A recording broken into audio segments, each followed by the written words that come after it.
Adolescent de 17 ans poignardé. Une autre femme assassinée. Il est visé par des allégations d'inconduite sexuelle. Les formations politiques s'arrachent le vote des familles. Comment faire fructifier votre argent sans risque? Savoir et comprendre les plus récentes nouvelles qui nous touchent. Tout savoir en 24 minutes. En manchette dans cet épisode du jeudi 6 juillet, 10 ans après la tragédie de Lac-Mégantic, le Québec se souvient. Médecine à deux vitesses, 150 médecins spécialistes passent au privé dans la dernière année et la vague de chaleur se poursuit sur la province. Tout savoir en 24 minutes. Tout savoir en 24 minutes. Bonjour à tous et bienvenue à Tout savoir en 24 minutes. Salut Jean-François. Salut Marianne. On commence avec la commémoration à Lac-Mégantic. Ça fait aujourd'hui 10 ans que la tragédie est survenue. Je commence en te posant la question. Toi, est-ce que tu te rappelles d'où tu étais quand tu as appris la nouvelle? Oui, et ça avait même été une espèce de la réalité m'avait frappé. J'étais à la pêche. Puis tu sais, quand tu vas à la pêche, souvent, tu n'as pas de réseau. Ouais. Donc, et moi, ça fait partie du charme de la pêche. Donc, tu te déconnectes de la société. Mm-hmm. Mais quand j'avais repris le réseau, à un moment donné, tu retrouves la route, la civilisation, comme je me plais à le dire, quand on revient et que là, tes messages rentrent et tout ça, la radio recommence aussi. Puis là, des notifications de ce qui s'était passé à Lac-Mégantic. Donc, ça avait été un choc. Je me souviens d'avoir appelé, on était 2-3 voitures, dire, hey, mettez ça à la radio, il s'est passé quelque chose de gros à Mégantic. De gros. Évidemment, notre côté curieux, on avait hâte de voir les images et tout ça, mais après ça, on a compris le drame humain qui se jouait derrière tout ça. T'étais où, toi? T'étais toute jeune, toi? Moi, en 2013, j'avais 12 ans. Je me rappelle pas exactement j'étais où, mais je me rappelle vraiment que ça avait fait les manchettes partout au Québec, partout ailleurs, parce que pour faire un petit rappel des événements, c'est survenu aux petites heures du 6 juillet 2013. C'est survenu à 1h14 du matin. C'est un train qui était chargé de pétrole qui était lancé à pleine vitesse, qui a déraillé dans le centre-ville de Mégantic. Et pour rendre hommage à cette tragédie, il y a 4 jours, en fait, pour perpétuer la mémoire de cette catastrophe-là qui, cette année, se déroule sous le thème 2023, un temps pour se souvenir, se soutenir, se raconter. Donc, il y a eu plusieurs choses là, qui se sont déroulées. L'église est demeurée ouverte pendant 24 heures pour ceux qui désiraient s'y recueillir. Le parvis de l'église aussi était le point de départ pour une marche lumineuse et silencieuse dans les rues du centre-ville ce matin à 1h14, donc à l'heure du déraillement. Il y a même eu une messe commémorative. Le premier ministre du Québec, François Legault, était présent. Même le premier ministre du Canada, Justin Trudeau, était là également. Donc, ça a vraiment fait beaucoup jaser aujourd'hui. Là, c'est vraiment l'élément qu'on retient beaucoup. Là. C'était sur les lèvres de tout le monde. Oui, vraiment. Puis déjà 10 ans, mais on a parlé avec différents intervenants dans l'émission, puis il y a encore des blessures vives. Là. Même si tout le monde se tourne vers le positif puis vers le futur, c'est une petite communauté et tout le monde connaissait quelqu'un là, dans les décès, là, que ce soit parce qu'on l'a côtoyé dans une ligue de garage au hockey. C'est un petit village, le Lac-Mégantic. Parce qu'il travaillait à l'épicerie, parce que nos enfants se faisaient garder ensemble, là, peu importe. Donc, tout le monde a été touché de près ou de loin par cette tragédie-là. On peut d'ailleurs écouter un extrait de Jean Clusio, qui est le père de Cathy, qui a été emporté par l'explosion en 2013. Je suis quand même serein avec tout ça, parce que j'ai une autre fille. Maintenant, je suis grand-papa de 2 jeunes filles de 4 et 2 ans. Puis c'est le bonheur total. Puis même ma fille Kim, Léonie, la plus vieille, a posé des questions. Elle travaille en adaptation scolaire, puis elle est très brillante. Puis là, les enfants comprennent la situation, même s'ils sont en bas âge. Fait qu'ils n'arriveront pas à l'adolescence à être traumatisés par tout ça. Oui, donc même 10 ans plus tard, plusieurs personnes qui ont peut-être même pas encore vécu, qui n'ont pas vécu la tragédie, qui sont quand même touchées par ça. Puis je rappelle qu'il y a quand même plusieurs choses qui ont été faites dans le cadre des 10 ans de Mégantic. Tu as notamment la série Mégantic de Sophie Lorrain. Je pense que tu as pu l'écouter, cette série-là. C'est celle qui est sur Club Illico, hein? Ouais. Oui, je ne sais pas tout regardé, mais si ça vous tente, puis ça s'écoute bien, ça se regarde bien parce que, dans le fond, chaque épisode est indépendant. Ouais. On n'a pas besoin de se taper la série au complet puis de se dire on se lance dans un... Dans le fond, chaque épisode, c'est l'histoire d'une personne et pourquoi il s'est retrouvé à cet endroit-là, ce soir-là, pourquoi il n'était pas en voyage, pourquoi il n'était pas couché chez eux, pourquoi il était au centre-ville ce soir-là, mais aussi les contre-coups, là, un peu comme quand on lance une roche dans l'eau puis que ça fait des rayons, parce que là, tu vois la mère de cette personne-là, le père, le conjoint, le chum, peu importe. Les amis. Et surtout, le stress que ces gens-là ont vécu, parce que, mettons que moi, je te dis, tu sais, ce soir, je m'en vais à tel endroit. Là, il arrive quelque chose. Tu sais, j'étais-tu là? J'étais-tu reparti? Est-ce que je suis correct? Pas correct? Ces gens-là ont vécu un grand stress, là, se sont pointés à l'hôpital en essayant de trouver leurs filles, leurs proches, en espérant, évidemment, les retrouver. Donc, c'est une série à voir. Vous allez comprendre le drame humain qui s'est joué ce soir-là à Lac-Mégantic, parce que je pense pas que dans notre tête, on est capable de s'imaginer ce que ces gens-là ont vécu. Exact. Puis il y a aussi la série documentaire Lac-Mégantic, Ceci n'est pas un accident de Philippe Falardeau. Et le balado, c'est arrivé le 6 juillet 2013 d'André-Sylvain Latour, qui a été produit ici à Cube Radio, qui met vraiment l'accent côté journalistique parce que on n'aurait pas été au courant de ce qui s'est passé si les journalistes ne se seraient pas rendus sur place. Donc, on met vraiment la lumière sur les journalistes qui ont couvert l'événement il y a de ça 10 ans dans ce balado-là. La vague de chaleur encore une fois frappe encore le Québec aujourd'hui. C'est très difficile pour plusieurs employés, notamment avec les températures qui vont rester au-dessus de la normale, même après l'intense vague de chaleur qui sévit actuellement. On pense aux travailleurs de la construction qui, eux, sont à l'extérieur à longueur de journée, qui doivent porter des protections, qui doivent continuer de s'hydrater. Mais mercredi, avec l'indice Humidex, on pouvait voir un chiffre de 40 degrés Celsius à Montréal. Ça se poursuit aujourd'hui, voire demain. Puis on peut écouter un extrait de Simon Lévesque, qui est responsable de la santé et sécurité de la FTQ Construction, qui nous parle de ce que les employés ont droit là, quand il fait très, très chaud ici au Québec.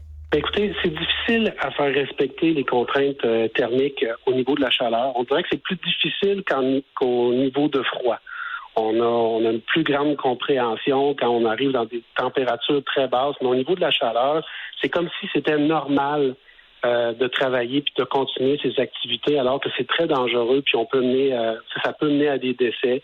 Il y a une organisation du travail à faire. L'employeur a l'obligation de fournir de l'eau en quantité suffisante aux travailleurs, ce qui n'est pas toujours le cas. C'est des choses de base. Mais c'est pas tous les chantiers où on fournit de l'eau en quantité suffisante, puis de l'eau fraîche. De s'assurer d'avoir des endroits qui sont capables de prendre des pauses pour se refroidir.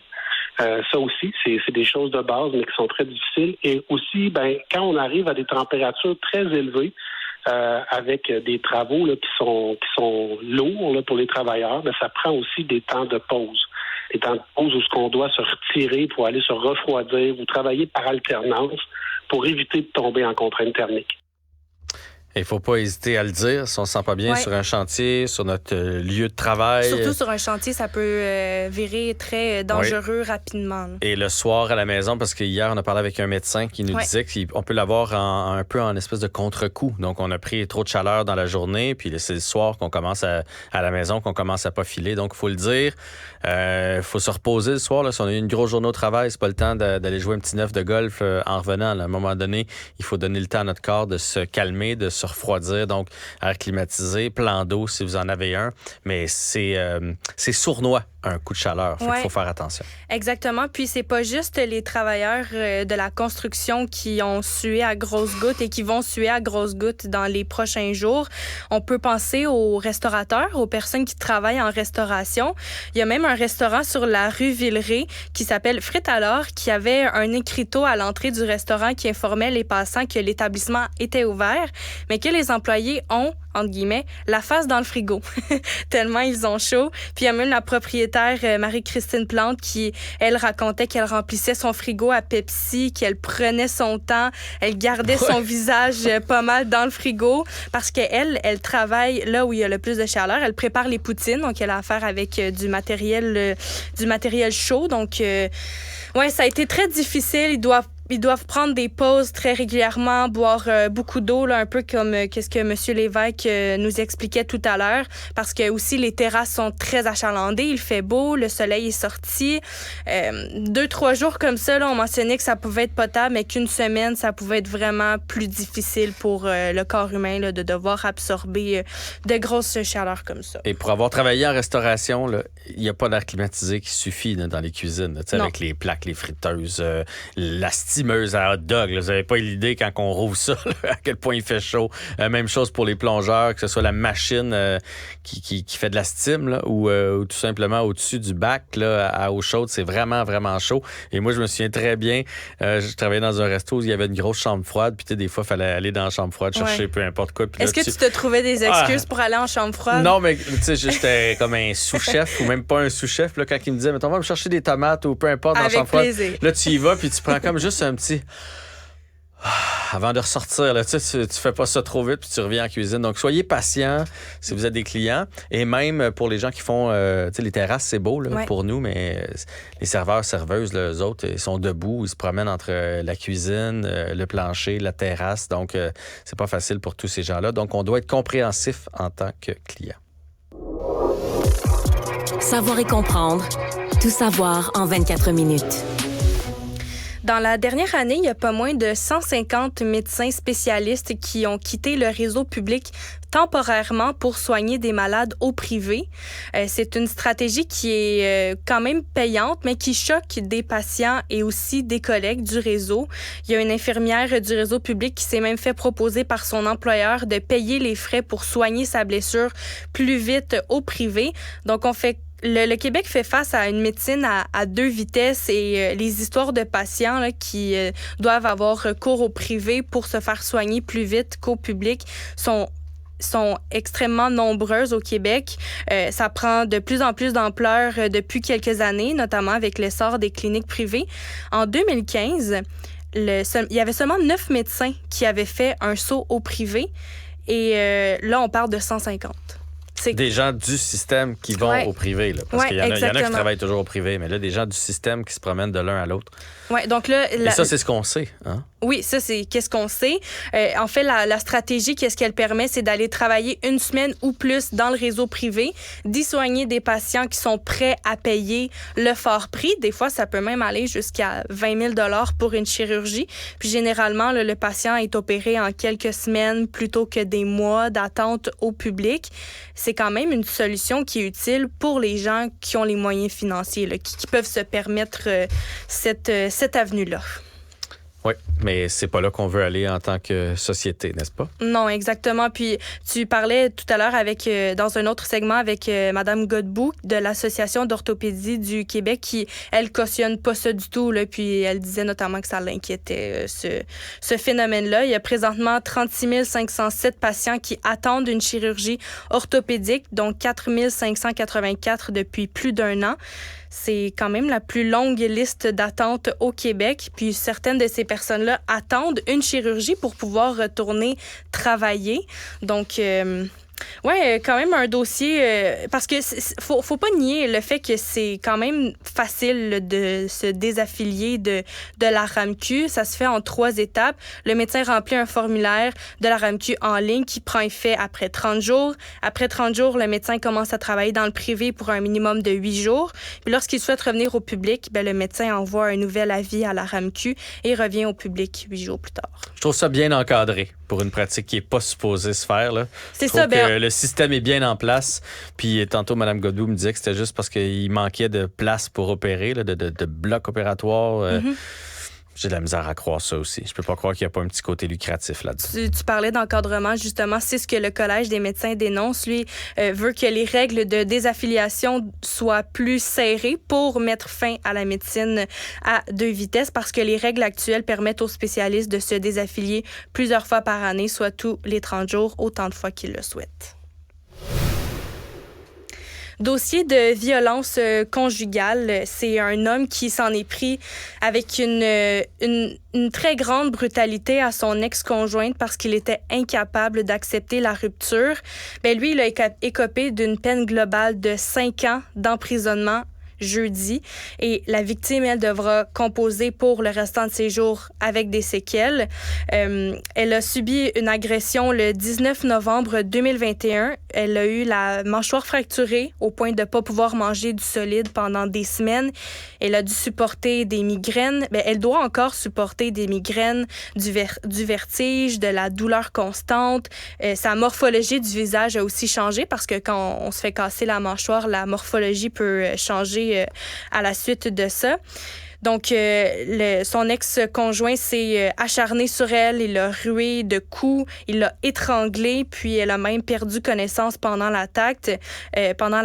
Et la victime a même supplié son ex-conjoint d'arrêter parce que sinon il allait la tuer.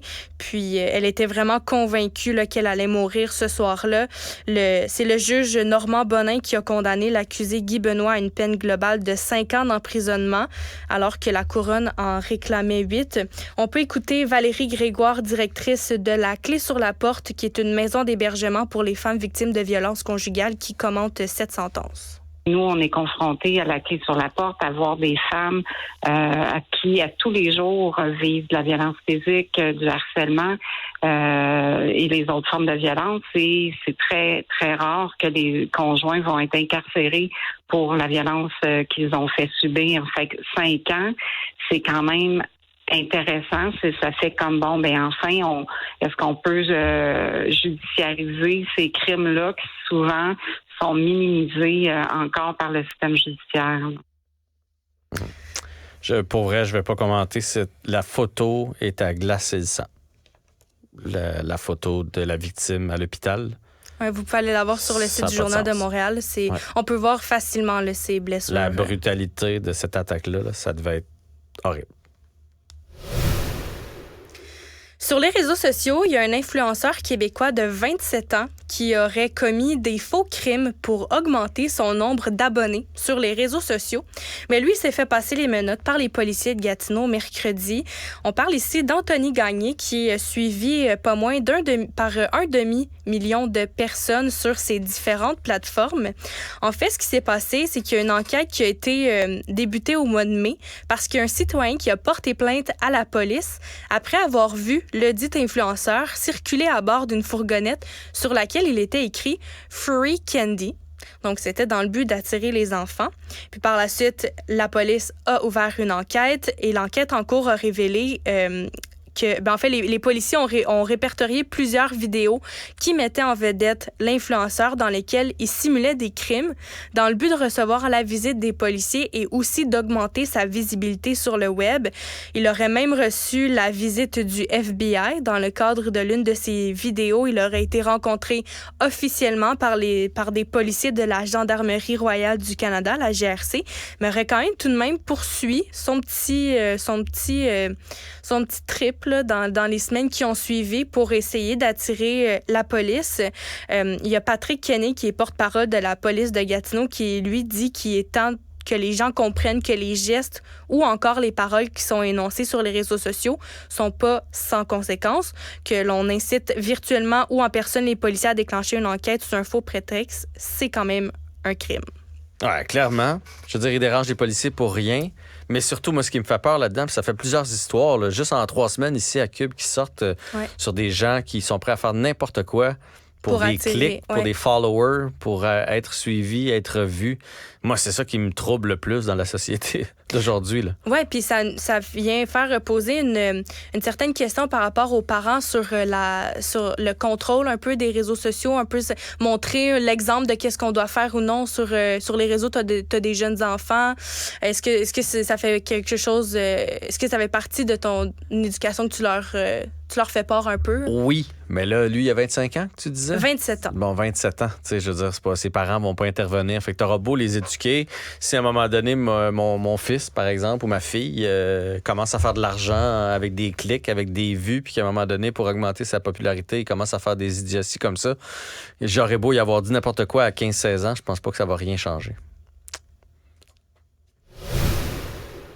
Les trottinettes électriques sont maintenant légales au Québec. C'est le gouvernement Legault qui vient de rendre la circulation des trottinettes officiellement légale dans les rues où la vitesse maximale est de 50 km/h et moins. Ça a été confirmé par la publication d'un arrêté ministériel par la ministre des Transports, Geneviève Guilbeault. Ça va entrer en vigueur d'ici 2 semaines, donc le 20 juillet. Il sera pour le moment effectif pendant un minimum de 3 ans jusqu'en juillet 2026. Puis jusqu'ici, là, Jean-François, la plupart du temps, les trottinettes électriques étaient considérées comme illégales sur le territoire québécois, même s'ils étaient fréquemment. On pouvait en apercevoir quand même souvent, là, notamment ici dans la métropole. Et Éducalois avait rappelé au début du mois de juin qu'on pouvait pas circuler à trottinette électrique sur tout chemin public comme les rues, les trottoirs, les pistes cyclables, sous peine d'une amende qui pouvait aller jusqu'à 200 $ pour une première infraction.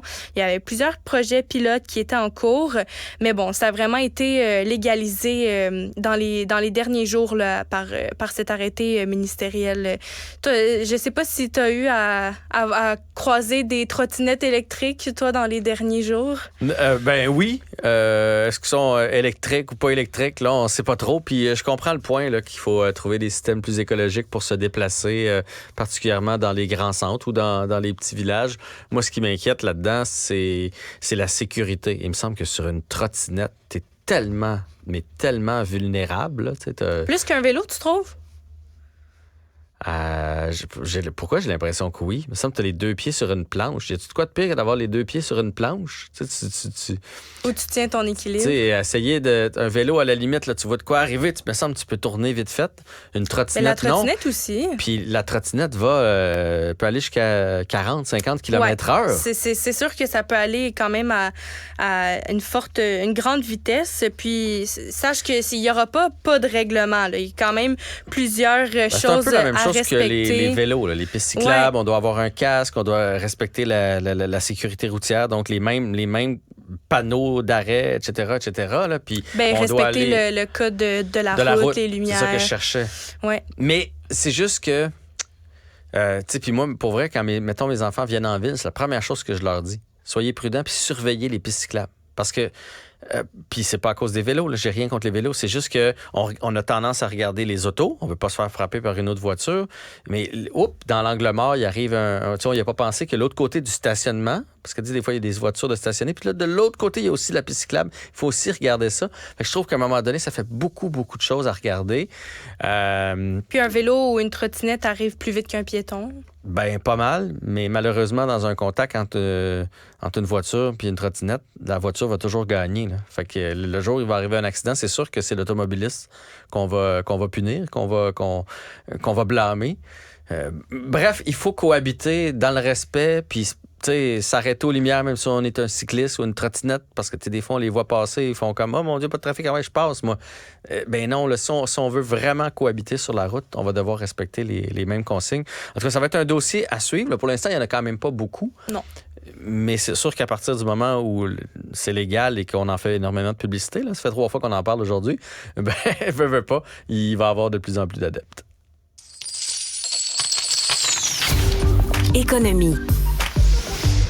La Chambre de commerce du Montréal métropolitain a aussi décidé d'emboîter le pas en ce qui concerne le boycottage de Meta. Elle a décidé de mettre fin à toutes ses activités sur les plateformes du groupe Meta tant et aussi longtemps que l'entreprise va refuser de se conformer à la loi canadienne. Depuis le début de l'année, il y avait quand même plus de 115 000 $ qui avaient été dépensés par la Chambre de commerce du Montréal métropolitain pour des publicités Facebook.